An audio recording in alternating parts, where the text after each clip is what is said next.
શું તમને ડાયાબિટીસ છે? ડાયાબિટીસમાં કારેલા ખાવા છતાં તમારું શુગર કંટ્રોલમાં નથી આવતું? તો આજનો વિડીયો તમારા માટે અત્યંત ઉપયોગી છે. ક્યાંય જશો નહીં, મારી સાથે જ રહેજો. હું છું દીપ્તેશ અને તમે જોવાનું શરૂ કરી દીધું છે હેલ્થ કેમ્પસ. દોસ્તો, તમે જાણો જ છો કે કારેલા તમારા માટે ઉપયોગી છે. તમે ખાઓ પણ છો, તેમ છતાં તમને જરાય ફેર નથી પડતો. એનું કારણ કારેલા ખાવામાં તમારા દ્વારા થતી અમુક ભૂલો છે.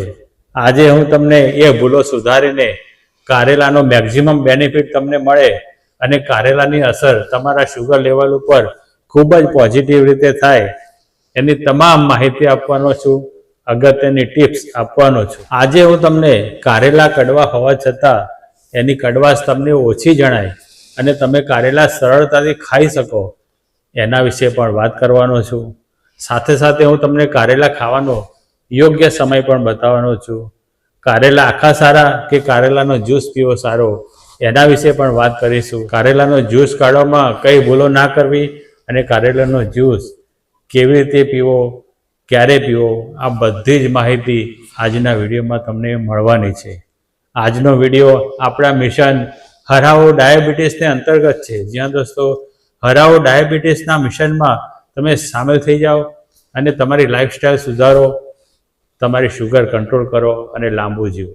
દોસ્તો, કારેલું એ ફક્ત શાક નથી, પરંતુ આધુનિક વિજ્ઞાન અને આયુર્વેદિક બંનેની દ્રષ્ટિકોણથી કારેલું એ ડાયાબિટીસ પેશન્ટ માટે એક ચમત્કારિક ઔષધ છે.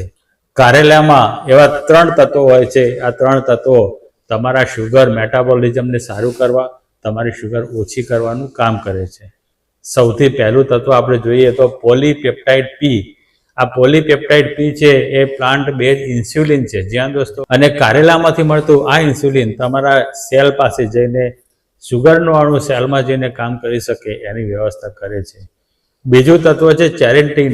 ચેરેન્ટીન તમારા પેનક્રિયાસને ડાયરેક્ટ સારું કરે છે, પેનક્રિયાસ ઉપર ખૂબ સારી અસર કરે, એના બીટા સેલ્સને સુધારે અને તમારું નેચરલ ઇન્સ્યુલિન પ્રોડક્શન વધારીને પણ ડાયાબિટીસમાં મદદ કરે છે. ત્રીજું તત્વ છે વિસાઇન. આ વિસાઇન પણ એક શક્તિશાળી હાઇપોગ્લાયકેમિક તત્વ છે અને તમારા શુગર લેવલને ઘટાડવા માટે ખૂબ જ સારું કામ કરે છે. આપણું શરીર આપણા રક્તમાં ફરતા શુગરને કોષમાં ના લઈ શકે અને એ રીતે ડાયાબિટીસ વધતું હોય છે. કારેલાના ગુણધર્મ એવા હોય છે કે આપણા લોહીમાં રખડતી શુગરને કોષમાં લઈ જાય અને કોષમાં લઈ જઈને એનું કામ કરાવી દે. લોહીમાંથી શુગર ખાલી કરાવે, કોષમાં જાય એટલે તમને તાકાત મળે. એટલે આ ડબલ ધમાકા, ડબલ ફાયદો કારેલું કરતું હોય છે. કારેલામાં પુષ્કળ પ્રમાણમાં તમને ફાઇબર મળશે અને આ ફાઇબર 2 કામ કરે છે. એક તો તમારી શુગરને રોકી રાખશે, ધીમે ધીમે રિલીઝ કરશે, અને બીજું તમારો જે કોલેસ્ટ્રોલ હશે, ખરાબ LDL હશે, એને સીધું જ તમારા પાચન તંત્રમાંથી બહાર કાઢવાનું કામ કરશે. આ કારેલું એ તમારા શરીરનો રિપેરર છે.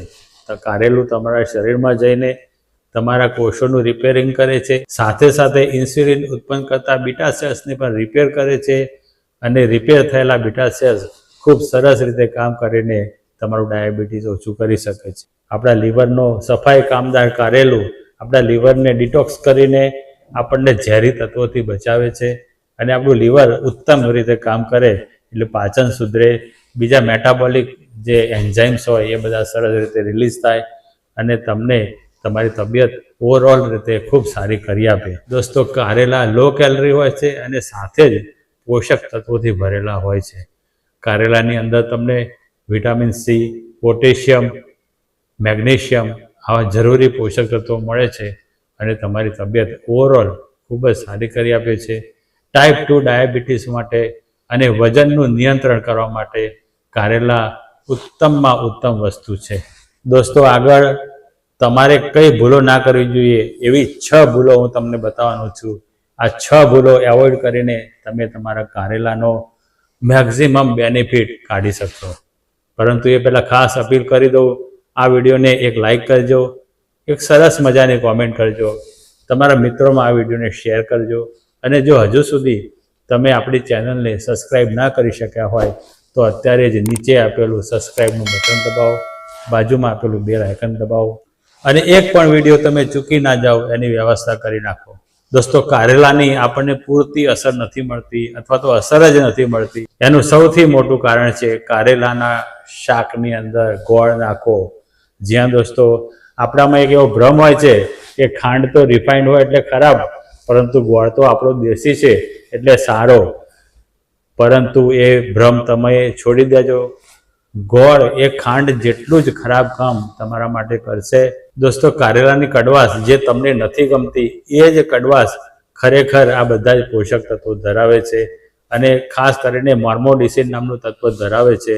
આ તત્વ જ તમારા ડાયાબિટીસ ઉપર વર્ક કરીને તમારું ડાયાબિટીસ કંટ્રોલ કરતું હોય છે.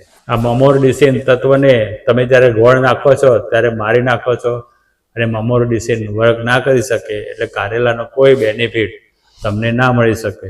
દોસ્તો, તમે કહેશો કે ગોળ વગર તો કારેલું ખૂબ કડવું લાગે છે અને ના ખાઈ શકાય, તો એનો પણ ઉપાય તમને બતાવું છું. કારેલાનું શાક બનાવતી વખતે જો તમે આમચૂર પાવડર અને લીંબુનો ઉપયોગ કરશો તો કારેલાની કડવાશ સ્વાદિષ્ટ બની જશે. કડવાશ તો તમને લાગશે પણ એ તમે સ્વાદ સાથે ખાઈ શકો એવી સ્વાદિષ્ટ બનશે. કારેલાનું શાક બનાવતી વખતે થોડું દહીં આમાં ઉમેરી દેશો તો પણ કારેલાની કડવાશ ઓછી લાગશે. કારેલાનું શાક બનાવતી વખતે કારેલા નાખતા પહેલાં વઘારમાં ડુંગળી નાખીને એને પણ સોતે કરવાથી ડુંગળી નેચરલી ગળી બનશે અને એ પછી તમે કારેલા ઉમેરશો તો નેચરલી ગોળ કે ખાંડ નાખ્યા વગર કારેલાની કડવાશ ઓછી થશે અને તમને થોડી ગળાશ અનુભવાશે. અને 100 વાતની એક વાત કહીએ તો કારેલું આપણે સ્વાદ માટે નથી ખાતા, દવા તરીકે ખાઈએ છીએ. એટલે દવા ખાવામાં થોડી સિન્સિયરિટી, થોડી સમજ કેળવવી ખૂબ જરૂરી છે. દોસ્તો, ડાયાબિટીસમાં કારેલા ખાતા હોઈએ ત્યારે બીજી ભૂલ છે કારેલાને છોલીને પછી એનો ઉપયોગ કરવો. દોસ્તો, કારેલાની છાલમાં જ ખરેખર તત્વો રહેલા હોય છે જે તમારા ડાયાબિટીસ સામે લડે. જ્યારે તમે એની છાલ જ છોલી નાખો ત્યારે મોટાભાગના એવા તત્વો નીકળી જાય જે ડાયાબિટીસમાં મદદ કરતા હોય. તો દોસ્તો, કારેલા લાવો, કારેલાને મીઠાના પાણીમાં બરાબર ઘસીને ધોવો અને એ પછી સાદા પાણીથી ધોવો અને પછી છાલ ઉતાર્યા વગર એનો ઉપયોગ કરો. દોસ્તો, ડાયાબિટીસ માટે કારેલા ખાતી વખતે આપણે ત્રીજી ભૂલ એ કરીએ છીએ કે કારેલાની ચીરી કરીને પછી આપણે એની અંદર મીઠું ભભરાઈ દઈએ છીએ અને એ મીઠું શું કરે છે, બધું જ એનું પાણી કાઢી નાખીએ છીએ અને પછી આપણે એને નીચોવીને એ બધું પાણી કાઢી નાખીને પછી કારેલા ખાઈએ છીએ. તો દોસ્તો, તમે જ્યારે આવું કરો છો ત્યારે 2 નુકસાન થાય છે. મીઠું તમારું બ્લડ પ્રેશર વધારે. બીજું ખાસ નુકસાન એ કે તમે જ્યારે મીઠું નાખીને બધું જ તત્વ કાઢી નાખો એટલે કારેલાનું ખાલી હાડપિંજર બચે અને બધા તત્વો તો નીકળી જાય. પછી તમને કેવી રીતે સારી અસર કરી શકે? તો દોસ્તો, એ ભૂલ કદીએ ના કરશો. કારેલાની અંદર મીઠું નાખીને એનું પાણી કાઢી ના નાખશો, એમાં જ બધા તત્વો હોય છે. દોસ્તો, આપણે એક ચોથી ભૂલ કરીએ છીએ કે કારેલાનો જ્યુસ પીએ છીએ, એમાં કારેલાનું બધું જ ફાઇબર કાઢી નાખીએ છીએ. હવે ફાઇબર વગરનો જ્યુસ પીવાથી 2 નુકસાન થશે. એક તો ફાઇબર નીકળી જશે એટલે મેં તમને ફાઇબરના જે ફાયદા જણાવ્યા કે શુગર તમારા શરીરમાં ધીમે ધીમે રિલીઝ કરે અને LDLને બહાર કાઢે, એ ફાયદો તમને નહીં મળે. અને બીજું એવું થઈ શકે કે કોન્સન્ટ્રેટેડ જ્યુસ પીવાથી અચાનક તમારું શુગર લેવલ ઓછું થઈ જાય. તો દોસ્તો, આ ભૂલ કદાપી ના કરો. જો તમારે જ્યુસ કાઢવો જ પડે તો પણ પછી એ જ્યુસને ગાળીને એમાં પાણી જેવો જ્યુસ ના પીવો, ફાઇબર સાથેનો જ્યુસ પીવો જોઈએ. દોસ્તો, 5મી અને ખતરનાક ભૂલ એ છે કે આપણે કારેલા ખાઈએ છીએ એટલે દવા લેવાનું બંધ કરી દઈએ છીએ. આ એક ખતરનાક ભૂલ છે. તમારા ડૉક્ટરને પૂછ્યા સિવાય તમારે દવા જરા પણ બંધ કે ઓછી ના કરવી જોઈએ. તમારા કારેલાના પ્રયોગ વિશે તમારા ડૉક્ટર સાથે ચર્ચા કરો અને ડૉક્ટર તમને જે ડોઝ એડજસ્ટ કરી આપે એ પ્રમાણે દવા લો.